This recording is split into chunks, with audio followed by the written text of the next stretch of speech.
Welcome. As we come to the 16th of the 22 stanzas of Psalm 119, we encounter something very rare in this psalm. It depends a little bit on how you translate or understand one or two of the words involved here. But in verses 121 and 122, we have two of a very small number of verses out of the 176 that don't explicitly refer to the scriptures. These two, along with 84, 90, and 132, are exceptional in this regard. And what strikes me about this group of 8 verses is the way the psalmist refers to himself as the servant of God. I confess it's not that unusual, it has to be said. There are 13 such occurrences in this whole psalm. But the fact that 3 of those 13 occur in this one stanza is, I think, worthy of consideration.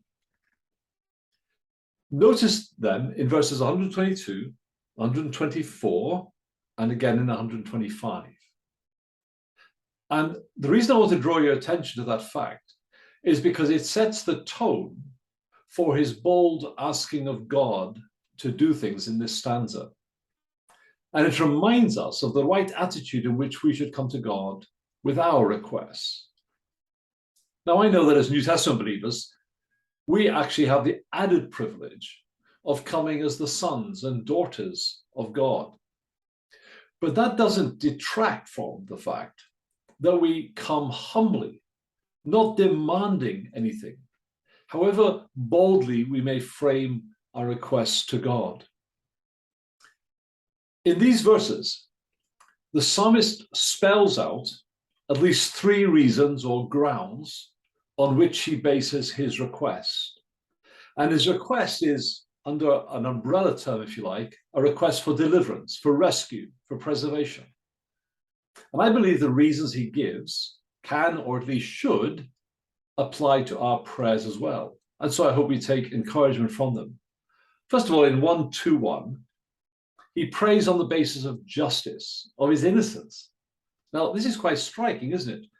And we might almost want to shy away from it. Father, save me, he says, because I have done what is just and right. Would any of us truly dare to pray that prayer? Well, let's not be too quick to judge the psalmist here. You see, I don't believe he's claiming to be sinless. We know that elsewhere in the psalm, or totally blameless. But rather that in the context of the persecution and oppression that he is experiencing, he doesn't deserve it. He isn't suffering justly because he has done something wrong or because he has wronged someone. That's why he can claim to be doing what's just and right. It's true, isn't it? Sometimes we suffer because of our wrongdoing, or we bring trouble on ourselves. But that isn't the case here. It reminds me a little bit of Nehemiah, who a few times, especially towards the end of the book that's named after him, prays to God, remember me for the good things that I have done. So there's the first basis, his innocence. Secondly, in verse 124, he prays on the grounds of God's steadfast love. Deal with your servant according to your steadfast love. This is God's covenant love, his covenant faithfulness to his people.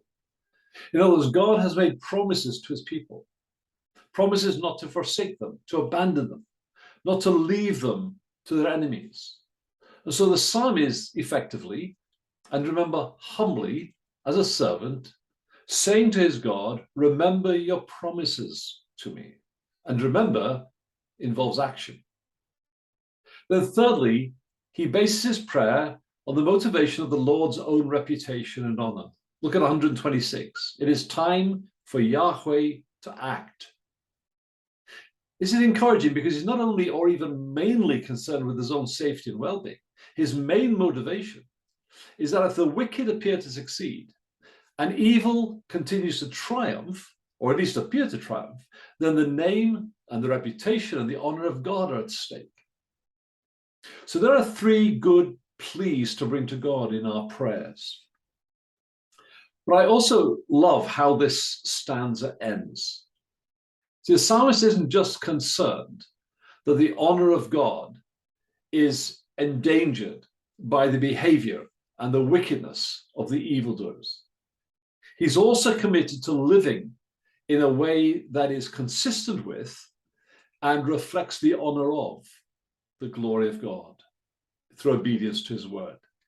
The closing two verses both begin with the word therefore.